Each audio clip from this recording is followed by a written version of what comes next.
Hi friends, आप सभी का बहुत बहुत स्वागत है मेरे चैनल में। आज की मेरी रेसिपी चटपटी मसालेदार लच्छा पराठा की है। चलिए तो बिना देर किए हम अपनी रेसिपी स्टार्ट कर लेते हैं। आज की इस रेसिपी के लिए मैंने लिया है 2 कप गेहूं का आटा। गेहूं के आटे की जगह पर आप मैदा भी ले सकते हैं, लेकिन मैदा हेल्थ के लिए अच्छी नहीं होती है, इसीलिए मैं गेहूं का आटा ही ले रही हूँ। अब मैं ऐड करूँगी 1 छोटा चम्मच नमक। नमक की क्वांटिटी आप अपने टेस्ट के अकॉर्डिंग एडजस्ट कर सकते हैं। आज हम बना रहे हैं मसालेदार चटपटा लच्छा पराठा। इसके लिए अब हम आटे में कुछ मसाले ऐड करेंगे। मसालों में हम ऐड करेंगे आधा छोटा चम्मच रेड चिली फ्लेक्स। पराठों को डाइजेस्टिव बनाने के लिए अब हम 2 पिंच हींग ऐड करेंगे।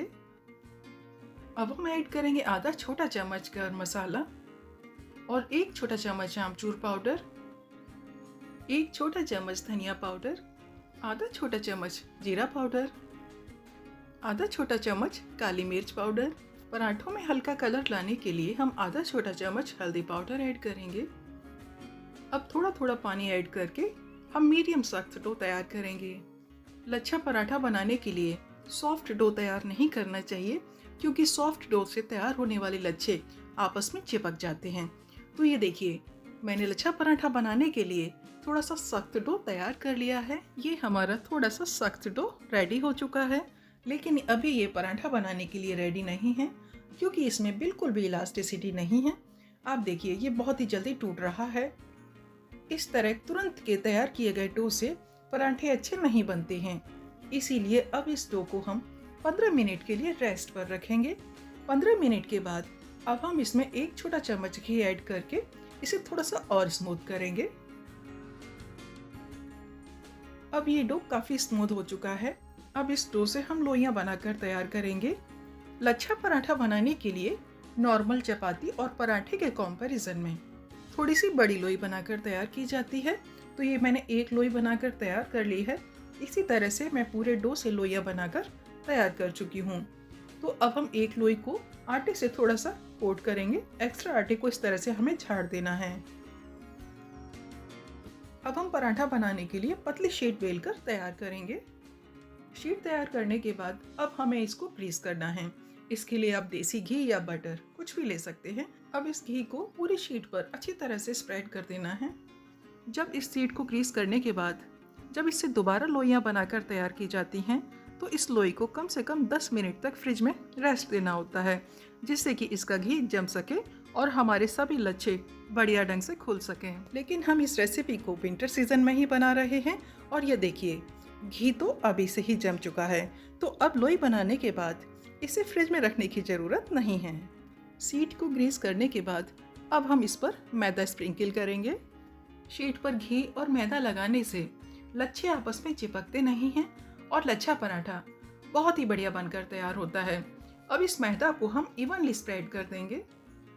अब इस पूरी शीट से हम प्लेट्स बनाकर तैयार करेंगे। यहाँ पर हमें बॉक्स प्लेट बनानी है। जैसी प्लेट्स स्कर्ट या फिर फ्रॉक में डाली जाती हैं, बिल्कुल वैसी ही प्लेट्स हमें यहाँ पर बनाकर तैयार करनी है। जिस तरह से मैं इस शीट में इस तरह की बॉक्स प्लेट्स बना रही हूँ, आपको भी बिल्कुल इसी तरह से पूरी शीट को फोल्ड करते हुए इसमें बॉक्स प्लेट्स बनानी है। पूरी शीट में मैंने बॉक्स प्लेट्स बनाकर तैयार कर लिए हैं। प्लेट्स बनाने के बाद फिर से हम लोई बनाकर तैयार करेंगे। अब लोई बनाते समय इस रोल को ना तो बहुत ज़्यादा टाइट करना है और ना ही बहुत ज़्यादा लूज रखना है। जैसे मैं रोल बनाकर तैयार कर रही हूँ, आपको भी लच्छा पराठा बनाने के लिए ठीक इसी तरह से रोल बनाकर तैयार करना है।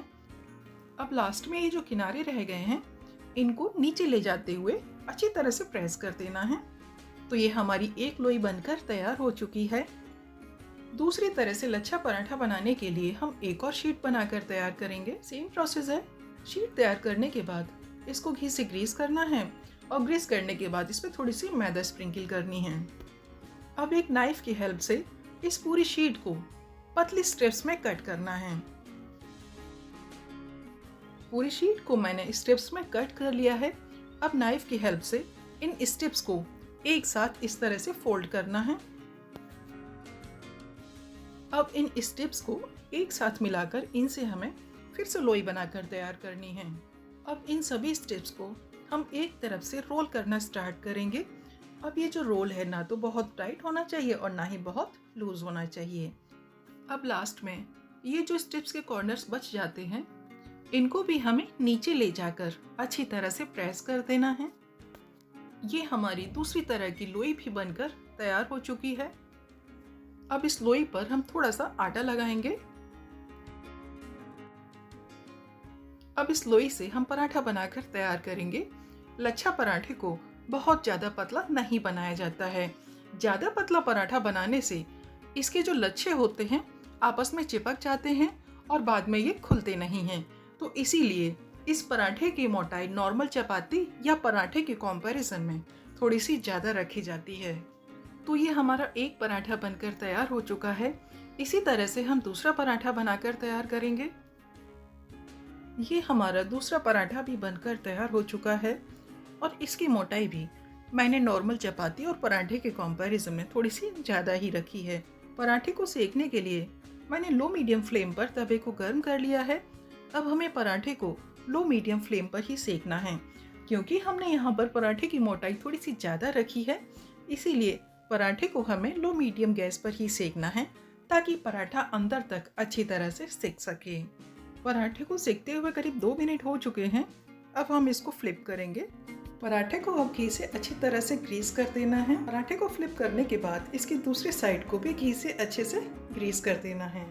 अब इस पराठे को स्पैचुला से थोड़ा सा प्रेस करते हुए दोनों साइडों से बढ़िया सा सेकना है।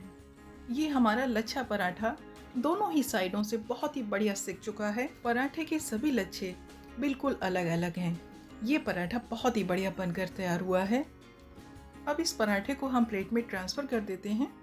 ये देखिए फ्रेंड्स, इस पराठे के सभी लच्छे बिल्कुल अलग अलग हैं।